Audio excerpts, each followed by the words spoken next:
अपनाने वाले ऐसे राजनेताओं को भी विनम्रतापूर्वक, आदरपूर्वक कहूंगा कि स्थायी विकास के विजन को समझिए,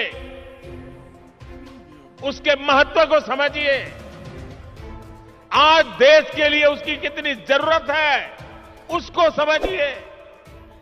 शॉर्टकट के बजाय स्थायी विकास करके भी आप चुनाव जीत सकते हैं, बार बार चुनाव जीत सकते हैं। ऐसे दलों को मैं कहना चाहता हूं, आपको डरने की जरूरत नहीं है। देर से ही सही, भारत के पास अब यह अवसर आया है। पहले की सरकारों के समय हमारे देश के ईमानदार करदाताओं ने जो पैसा दिया, वो या तो भ्रष्टाचार की भेंट चढ़ गया या फिर वोट बैंक को मजबूत करने में खप गया। अब समय की मांग है कि सरकारी खजाने की पाई पाई का उपयोग देश की पूंजी, युवा पीढ़ी के उज्जवल भविष्य के लिए निर्माण पर खर्च होनी चाहिए। मैं आज भारत के हर युवा से आग्रह करूंगा, हर टैक्स पेयर से आग्रह करूंगा, ऐसे स्वार्थी राजनीतिक दलों को, ऐसे स्वार्थी राजनीतिक नेताओं को एक्सपोज करिए।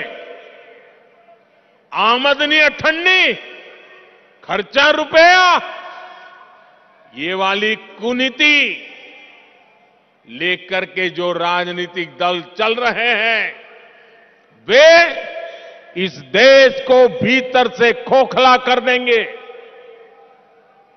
दुनिया के कई देशों में हमने आमदनी अठन्नी, खर्चा रुपया,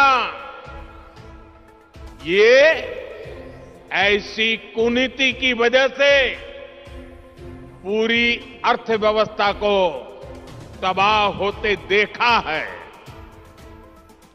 हमें मिलकर भारत को ऐसी कुनीति से बचाना है। हमें याद रखना है, एक और आमदनी अठन्नी, खर्चा रुपया, ये वाली दिशाहीन कुनीति और सिर्फ स्वार्थ है। वहीं दूसरी ओर देश हित और समर्पण भाव है। स्थायी विकास, स्थायी समाधान का प्रयास है। आज भारत के युवाओं के पास जो अवसर आया है, वो हम ऐसे ही जाने नहीं दे सकते। और मुझे खुशी है कि आज देश में स्थायी विकास और स्थायी समाधान को सामान्य मानवी का भी जबरदस्त समर्थन मिल रहा है। अभी पिछले सप्ताह गुजरात में जो चुनाव के नतीजे आए हैं, वो स्थायी विकास और स्थायी समाधान की आर्थिक नीति, विकास की रणनीति का परिणाम है। मैं शॉर्टकट अपनाने वाले ऐसे राजनेताओं को भी विनम्रतापूर्वक, आदरपूर्वक कहूंगा कि स्थायी विकास के विजन को समझिए, उसके महत्व को समझिए। आज देश के लिए उसकी कितनी जरूरत है, उसको समझिए। शॉर्टकट के बजाय स्थायी विकास करके भी आप चुनाव जीत सकते हैं, बार बार चुनाव जीत सकते हैं। ऐसे दलों को मैं कहना चाहता हूं, आपको डरने की जरूरत नहीं है। मुझे विश्वास है, जब आप देश हित को सर्वोपरि रखेंगे तो शॉर्टकट की राजनीति का रास्ता भी जरूर त्याग करेंगे। भाई और बहनों, एक बार फिर महाराष्ट्र के लोगों को, देश के लोगों को इन परियोजनाओं के लिए मैं बहुत बहुत बधाई देता हूं। और मैं मेरे नौजवान दोस्तों से कहता हूं, ये जो मैंने आज 11 सितारे दिखाए हैं, जो मैंने आज 11 सितारों की आपके सामने गिनती की है, ये 11 सितारे आपका भविष्य गढ़ने वाले हैं, आपके लिए अवसरों को जन्म देने वाले हैं। और यही रास्ता है, यही रास्ता सही है। एषः पंथः, एषः पंथः, इस मंत्र को लेकर के आइए पूर्ण समर्पण भाव से अपने आप को खपा दे। 25 साल का ये मौका हम जाने नहीं देंगे दोस्तों।